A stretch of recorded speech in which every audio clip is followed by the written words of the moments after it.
आजची ट्रिक पाहूया आपण. आता आजची ट्रिक काय बघायची आपल्याला, आपलं जे चाललेलं आहे तर त्याच्यामध्ये आपण बघतोय कोडिंग आणि डिकोडिंग.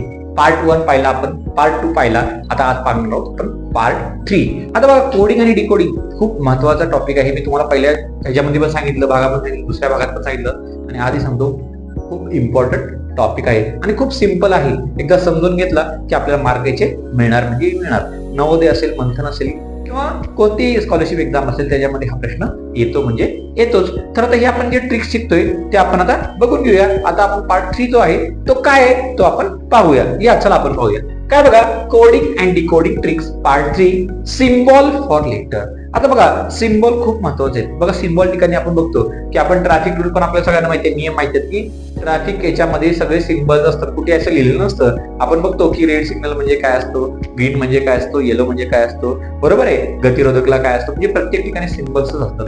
हे सिम्बल आपण समजून घेतो आणि त्याप्रमाणे आपण कृती करत असतो. तर हे सिम्बल बघून आपल्याला काय करायचं, क्वेश्चन आन्सर सोडवायचे. आता आपण क्वेश्चन काय तो पाहूया. बघा काय, in the following table letter are replace by symbols. आता बघा, या ठिकाणी लेटर्स दिलेले आहेत आणि या ठिकाणी सिम्बल्स पण दिलेले आहेत. बघा, ए ला काय दिलंय, ट्रायंगल दिलंय. बी ला काय दिलंय, उलटा ट्रायंगल दिलाय, तो पूर्णपणे भरलेला आहे. सी सर्कल दिलंय, पूर्ण भरलेला. एच प्लस दिलंय. आय या ठिकाणी मल्टिप्लिकेशन आहे. ओ बिगर दॅन दिलेलं आहे. पी नॉट इक्वल आणि आर बरोबर इक्वल असे सिम्बल या ठिकाणी दिलेले आहेत. आता क्वेश्चन बघा खाली काय, खाली क्वेश्चन आहे, using above symbols how will opposite of poor by written.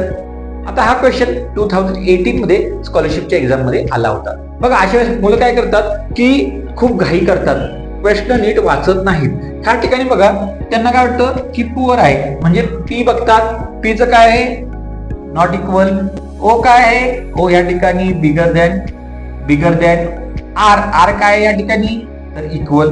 तर असं बघतात, मग ऑप्शन नंबर 1 करून टाकतात आणि त्यांचं उत्तर या ठिकाणी चुकतं. मग काय रे बाबा, तर क्वेश्चन नीट वाचायचं आहे की using above symbols how we opposite म्हणजे विरुद्धार्थी, त्याचा विरुद्धार्थी काय आहे हे आपल्याला माहित असणं खूप गरजेचं आहे. कशाचा विरुद्धार्थी पाहिजे आपल्याला, तर आपल्याला पाहिजे पुअरचं विरुद्धार्थी. आता पुअरचं अपोजिट वर्ड काय आहे, तर पुअरचा अपोजिट वर्ड आहे रिच. काय आहे, रिच, बरोबर आहे. RICH. मग RICH आपण व्यवस्थित लिहून घेऊया, RIC आणि H. आता आर ला काय दिलंय त्यांनी, इज इक्वल.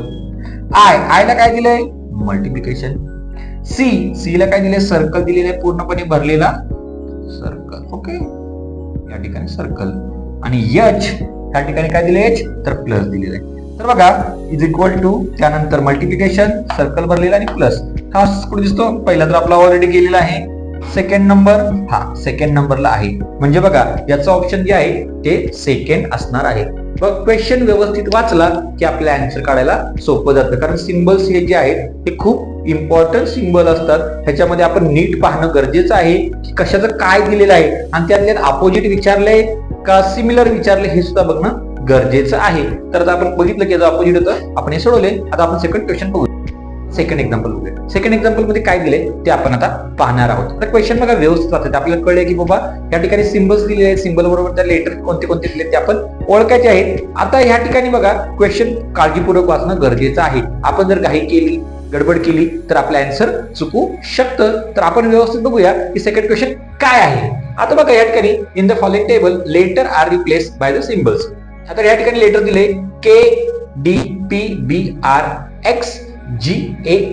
आता बघा, के ला काय दिले, प्लस दिले, डी ला मायनस दिले, पी मल्टिप्लिकेशन, बी डिव्हिजन, आर या ठिकाणी बिगर दॅन, इकडं सॉरी स्मॉलर दॅन, इकडं बिगर दॅन, जी इक्वल, त्यानंतर ए क्वेश्चन मार्क आणि एन या ठिकाणी एक्सक्लेमेटरी दिलेला आहे. आता बघा, खाली क्वेश्चन दिलेला आहे, हाऊ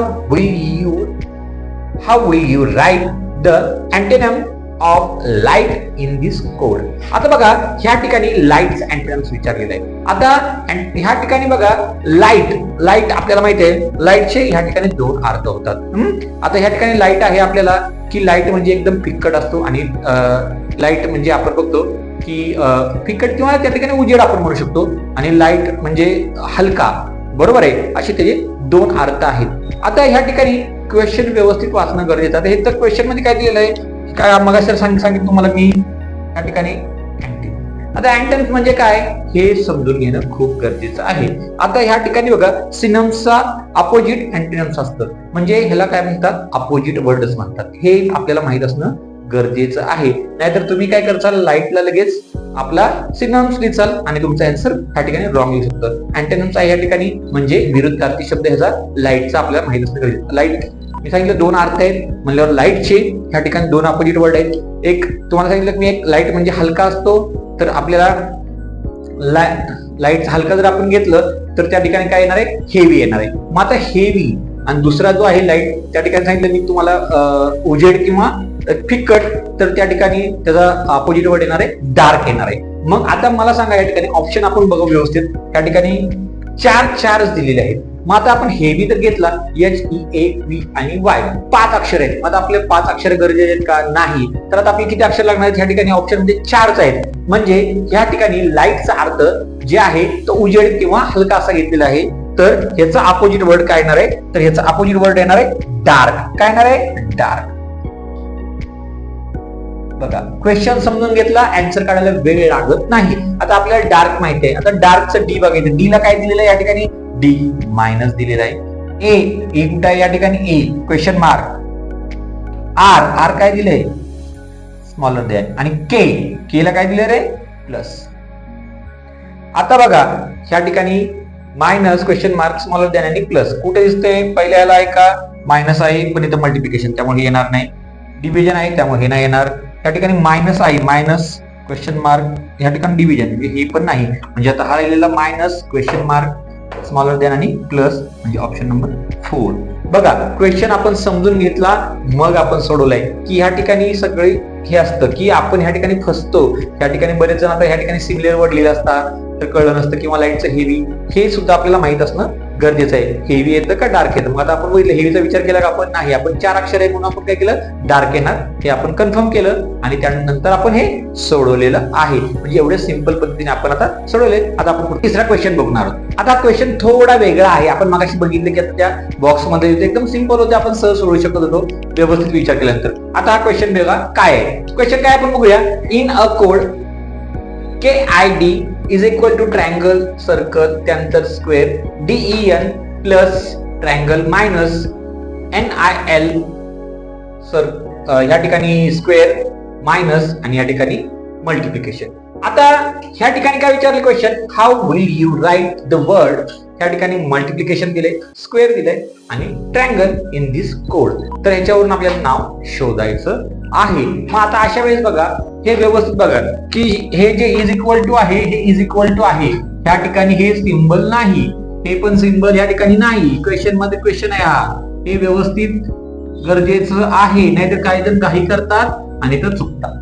हे लक्षात ठेवणं गरजेचं आहे. हा 3च वर्ड्स आहेत त्या ठिकाणी, मग 3च सिंबल आहेत त्या ठिकाणी. ओके. मग आता असं केल्यानंतर बरेच जण असं चला आपण पटपट सॉल्व्ह करूया, सोपं आहे. मग काय करतात KID, मग ह्याच्या खाली केचं काय दिले बाबा हे असं. हा मग या ठिकाणी काय दिले असं, केला हे दिले. मग DEN काय दिले या ठिकाणी प्लस ए आणि मायनस. मग नीलचं काय NIL, मग काय दिले हे असं आणि हे. मग आता काय विचारलं क्वेश्चन मल्टिप्लिकेशन. मल्टिप्लिकेशन कुठे आहे एल ला आहे, बरोबर आहे एल ला इकडे या ठिकाणी दिले. मग त्यानंतर काय विचारलंय बाबा या ठिकाणी स्क्वेअर कुठे आहे डी ला आहे. आणि नंतर काय ट्रायंगल कुठे दिसतं आपल्याला ट्रायंगल, तर ट्रायंगल डी ला आहे. मग ह्याचं उत्तर बघतात की बाबा काय येणार आता बघा. आता मल्टिप्लिकेशन म्हणजे पहिल्यांदा येईल, आता एल बघणार एल. त्यानंतर काय दिलेलं बाबा स्क्वेअरचं काय येणार आहे डी. हा स्क्वेअरचं काय येणार आहे डी. आणि त्यानंतर काय बघा ई म्हणजे LDE.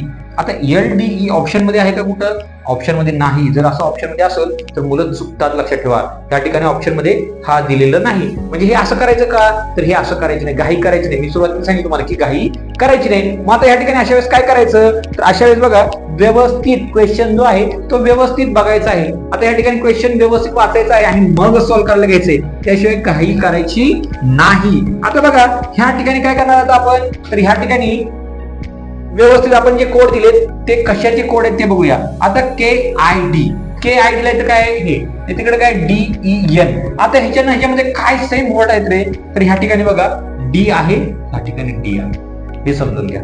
आता बघा सिंबल ह्यात कोणते कोणते सेम आहेत ह्या दोघांमध्ये, तर ह्या दोघांमधले जे सिंबल आहेत तर ह्या ठिकाणी ट्रायंगल आहे आणि ह्या ठिकाणी ट्रायंगल आहे, बरोबर आहे. प्लस आणि मायनस आणि हे म्हणजे सिंबल सेम कोणते सिमिलर, तर ह्या ठिकाणी ट्रायंगल आहे. ओके, मग पहिल्यांदा आपण काय डी च दिलेलं आहे, ह्या ठिकाणी ट्रायंगल लिहून घेऊया. ओके, समजलं, डी चा विषय संपला. आता के आणि आय, आता आय च इकडे कुठे आहे का नाही, आय कुठे आता इथे आय आहे आणि इकडे मग शेवटच्या ह्याच्यात आय आहे, बरोबर आहे. आता आय, आता हे दोन सिंबल राहिले, इकडे तीन सिंबल आहेत. आता काय सर्कल आणि स्क्वेअर, सर्कल आणि स्क्वेअर, तर स्क्वेअर आहे म्हणजे ह्या ठिकाणी स्क्वेअर आपल्याला मिळाला, म्हणजे आय जो आहे त्याचा झाला स्क्वेअर. ओके, त्यानंतर बघा आता दोन मिळाले, तिसरा ऑटोमॅटिक झाला. आता के चं आपल्याला कळतं की के ला काय येणार आहे, आता राहिलेला कोणता आहे, तर या ठिकाणी सर्कल राहिलेलं आहे, म्हणजे के आय डी चा कोड आपल्याला मिळाले. आता इथे बघा डी चं झालंय, आता ई आणि एन ह्या दोघांमध्ये, आता इथं ई आहे का, इकडे नाही, इकडे काय एन आहे, इथे एन आहे, इकडे पण एन आहे. आता ह्या ठिकाणी कोड कोणता राहिला, ह्या ठिकाणी आता प्लस आणि मायनस आणि इकडे मायनस, म्हणजे ह्या ठिकाणी आपल्याला दोन मायनस आहेत. किती आहेत, दोन मायनस आहेत, म्हणजे एनचा जो कोड आहे तो काय मिळाला आपल्याला, मायनस आहे. आता बघा डी चा झाला, एन चा झाला, ई चा ऑटोमॅटिक राहिलेला आहे. आता ई ला कोण राहिले का, ह्या ठिकाणी हे दोन्ही गेले म्हणजे काय राहिलं, ई ला प्लस राहिलेला आहे, हा कोड मिळाला आपल्याला. आता इकडे एन मिळाला आहे, ऑलरेडी आय झालेला आहे, आता एल राहिला आहे, म्हणजे एल जो आहे तर एल चा कोड राहिलेला कोणता आहे, मल्टिप्लिकेशन. बघा ही अशी कोडिंग आपण पहिल्यांदा व्यवस्थित करून घ्यायचंय, म्हणजे सिमिलरिटी बघायची आहे आणि त्यानुसारच आपण कोडिंग करून घ्यायचे. आता उत्तर काढायला आपल्याला अवघड आहे का, नाही, आता उत्तर आपण सहज काढू शकू. आता या ठिकाणी मल्टिप्लिकेशन कोणाला आहे, एल ला आहे, म्हणजे पहिलं एल आलेला आहे. ओके, त्यानंतर काय आहे या ठिकाणी, स्क्वेअर कुठे आहे, आय, म्हणजे एल आय. त्यानंतर काय, ट्रायंगल कुठे आहे, डी ला आहे, म्हणजे इथं LID हे आपलं उत्तर मिळालेलं आहे. LID आहे का, यस, सेकंड नंबर ऑप्शन. घाई करायची आहे का, नाही, म्हणजे एकदम सिंपल. आपण थोडं डोकं लावायचं, आपलं स्मार्टपणा या ठिकाणी दाखवायचं, कारण स्कॉलरशिप एक्झाम आहे, मंथन आहे, नवोदय, या ठिकाणी हुशार विद्यार्थ्यांचं काम आहे. हे कोणाचं आयडिया करायचं काम आहे का, नाही, हुशारपणा आपला या ठिकाणी सिद्ध होतो की कशा प्रकारे आपण हुशारपणा दाखवायचा आहे. हुशारपणा व्यवस्थितच दाखवायचा आहे, स्मार्टपणा आपला दाखवायचा की बाबा सिमिलरिटी कुठे गेली, दोन वर्ड्स या ठिकाणी दिले, दोन सिंबल सिंपल आहेत का, सिमिलर आहेत का, हे असं काढायचंय आणि हे असं सोडवायचं आहे. आपण जर घाई केली तर आपलं उत्तर चुकवू शकतो. आपण त्यासाठी पहिल्यांदा मी दाखवलं चुकीचं कशा प्रकारे करतो आपण, ते चुकायचं नाही, तर असं व्यवस्थित करायचंय आणि पटकन करायचं. हे पटपट करायचं. तुम्हाला जर तुम्ही सराव केला व्यवस्थित जास्त तर तुम्हाला पटपट जमणार आहे. त्यासाठी सराव खूप गरजेचा आहे. Practice make a man perfect असं सांगितलेलं आहे, त्यामुळे प्रॅक्टिस खूप गरजेचं आहे. बघा कुठल्याही गोष्टीत प्रॅक्टिस लागते, मॅथ्स मध्ये प्रॅक्टिस लागते, स्कॉलरशिपला सुद्धा प्रॅक्टिस लागते. अशी प्रॅक्टिस करा आणि म्हणजे पटपट तुम्हाला अशी उत्तरं काढता येतील. नेक्स्ट क्वेश्चन देतो मी तुम्हाला. क्वेश्चन आपण बघूयात. 4th number. आपण 3 क्वेश्चन बघितले, आपल्याला बघितले की वेगवेगळ्या प्रकारचे क्वेश्चन आपण सॉल्व्ह केलेले आहेत. कशा प्रकारे आपण सॉल्व्ह करायचं क्वेश्चन काय बघूया. Study the following chart and answer the question based on it. आता या ठिकाणी बघा लेटर्स दिलेत AEGKNORSTW आणि जे साइन दिलेत, एला प्लस, याला ट्रायंगल, याला डिव्हिजन, याला मल्टिप्लिकेशन, याला मायनस, याला स्टार, याला सर्कल पूर्ण भरलेला, बिगर दॅन, या ठिकाणी स्क्वेअर आणि ह्या ठिकाणी काय दिलेलं आहे, ट्रायंगल उलटा जो भरलेला आहे. How will you write the antonyms of the word strong in this curve. आता बघा ऍटम्स जो आहे तो ह्याचा कशाचा विचारलेला आहे, स्ट्रॉंगचा विचारलेला आहे. स्ट्रॉंग म्हणजे काय हे आपल्याला माहित पाहिजे आणि त्याचा अपोजिट वर्ड सुद्धा आपल्याला माहित पाहिजे. घाई गडबड करायची नाही. तर व्यवस्थित याचं उत्तर तुम्ही काढायचं आहे. आता हा क्वेश्चन तुमच्यासाठी आहे, याचं उत्तर तुम्ही काढायचं आहे आणि या ठिकाणी पर्याय बघा, व्यवस्थित पर्याय बघून घ्या. 4 पर्याय दिलेले आहेत, पर्याय बघून घ्या आणि यातलं कोणतं उत्तर येतं हे तुम्ही मला कमेंट मध्ये सांगायचं आहे. व्हिडिओ कसा वाटला नक्की सांगा. बघा ह्या ठिकाणी असे क्वेश्चन, म्हणजे आता आपण पार्ट 3 बघितला, सिम्बल्स फॉर लेटर. आता ह्या ठिकाणी सिम्बल जे दिलेत आणि लेटर पण दिलेत आणि कशा प्रकारे सोडवायचं हे आपण ट्रिक आता ह्या ठिकाणी शिकलेलो आहोत. आता पुढचा पार्ट आहे 4th पार्ट, त्यामध्ये आपण वेगळ्या प्रकारचे गणित पाहणार आहोत. म्हणजे आपले 3 पार्ट आहेत, ज्यांनी बघितले नाहीत त्यांनी आमच्या चॅनलला जायचं आणि त्या ठिकाणी जाऊन ते पाहायचं आहे. व्हिडिओ कसा वाटला हा नक्की सांगा. व्हिडिओला लाईक करा, व्हिडिओ शेअर करा आणि ज्यांनी आतापर्यंत आमच्या चॅनलला सबस्क्राईब नाही केलं त्यांनी लगेच करा. म्हणजे काय, तुम्हाला छान छान ट्रिक्स एक्झाम जे आहेत तुम्हाला अवघड जाणार नाहीत. तुम्हाला मार्क मिळवून देण्यासाठी हे ट्रिक्स खूप उपयोगी पडणारी आहेत.